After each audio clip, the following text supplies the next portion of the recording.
CBS Atlanta News presents Public Affairs on Peach. Ah, the sounds of fall, leaf blowers, lawnmowers, and all the other equipment that we use to keep our yards clear and clutter-free this time of year. And we want to make sure you are prepared. Good Sunday morning to you. I'm Adam Murphy, consumer investigative reporter at CBS Atlanta. Today is the first day of fall, and we are talking about all lawn care this morning. Many of us try to do a good job, but we don't always have the right tools. Consumer Reports Shop Smart has a round of equipment that will make yard work a breeze, or at least a little less backbreaking. Neely Bauer takes pride in her yard, keeping it neatly landscaped all year round. It's relaxing. It's hard work, but it's relaxing. Consumer Reports Shop Smart says for women who do lots of yard work, having the right tools is key. Editor Lisa Lee Freeman and yard equipment expert Peter Salchuk have some great options that get the job done. Gas-powered mowers are heavy, noisy, and require a lot of maintenance. Instead, consider an electric mower like this $450 one from Black & Decker. With an electric mower, you press the button and you're good to go. And it's super quiet, too. Keeping your lawn leaf-free can be challenging. A lightweight backpack leaf blower like this $280 one from Stihl makes the job much easier. Gas-powered string trimmers are also heavy and hard to start. This battery-powered one from Ryobi does a great job for $130. All you have to do is push a button and pull the trigger. If you're serious about yard work, but you don't want to deal with a chainsaw, ShopSmart has another option from Black & Decker. It's basically a mini electric chainsaw. And even though it's small and compact and easy to use, you can prune trees and shrubs. You can even cut firewood and fallen branches. And it's a lot less scary than a regular chainsaw.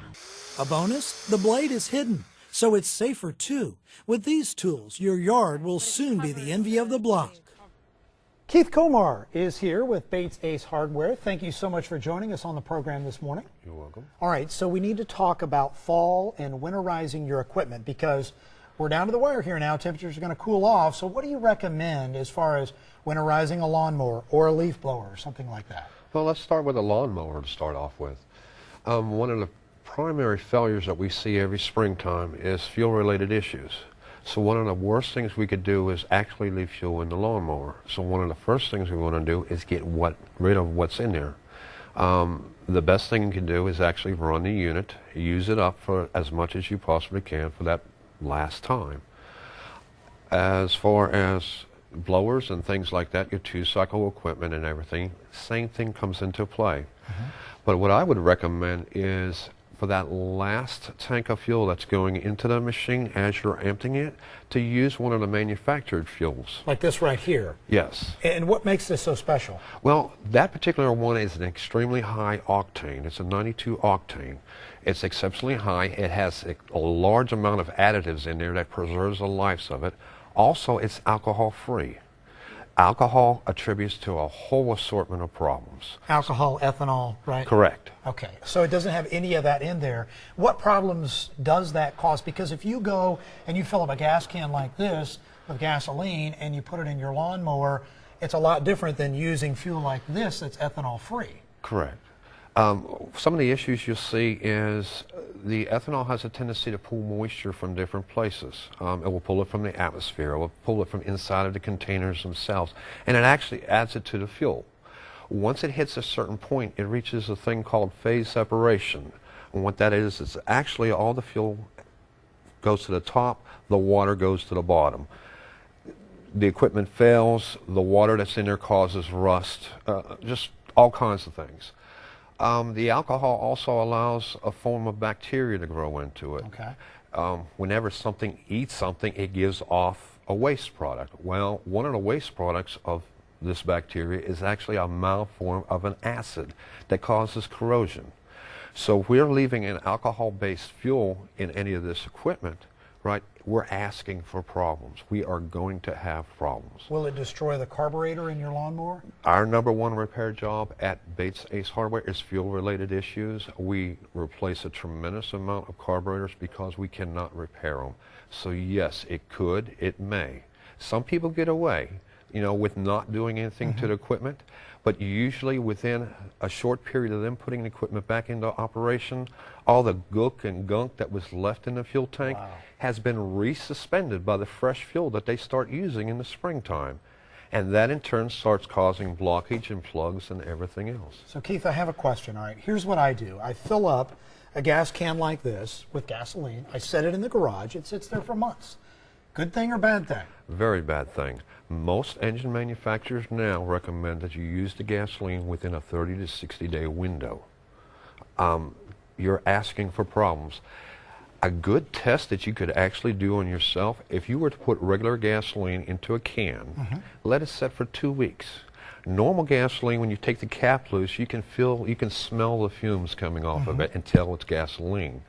But regular gasoline put in a can, even after 2 weeks, when you take that cap loose, you can't even tell there's gasoline in it. You would actually have to bend over, put your nose down in it, because the gasoline is already starting to go bad and flat. So you're probably doing more harm than good, because what you're saying is the ethanol settles to the bottom and there's water essentially at the top. And if you're not, stirring that up or shaking it up really well, then you're pouring more water into your engine, which is going to do a lot of harm. Once the alcohol and water actually combine, and if you actually tried shaking it up, all you're doing is mixing all these droplets throughout the fuel.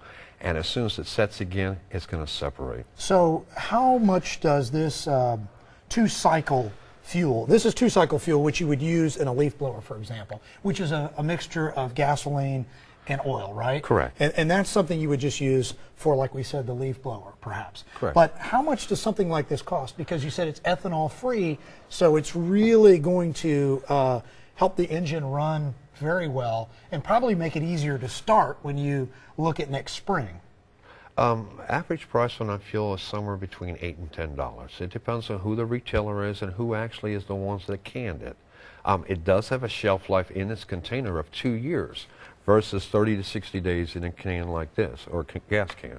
Now that's a little bit expensive for me. One of the things that you told me off camera was it might be a good idea for folks to use fuel like this, or ethanol-free fuel, prior to the winter. Like use it in your last cut of the season, right? When you cut the grass, very good. last cut of the season. So that will help clear out the gunk that you were talking about that ethanol sometimes causes, which damages a carburetor. Correct. Okay, so that's really good. What about some of this stuff really quick here? What do we have up here, and is this stuff recommended as well? This is a conventional two-cycle mix by Steel. That would be a 50-to-1 ratio. It actually has different additives in there to actually help to stabilize the fuel. Okay. This right here is an alcohol treatment. If we have issues going on with alcohol, we can actually add that, and that will deter the alcohol issues. Okay. And this is Sta-Bil. Sta-Bil is used by a lot of different people for different things. It actually prolongs the life of, in general, of gasoline. So it would be improving the longevity of it. It doesn't make it indefinite, but it improves its life. Wow, fantastic information, Keith Komar. Stay with us, because we have more information out of you that we need to take away and give to our viewers, because you're a wealth of information. Keith Komar here from Bates Ace Hardware. Thank you so much. And when we come back, we are talking pruning your hedges and also those trees. How to make sure your shrubs are healthy and well maintained as we enter the colder months. Stay with us. That's coming up.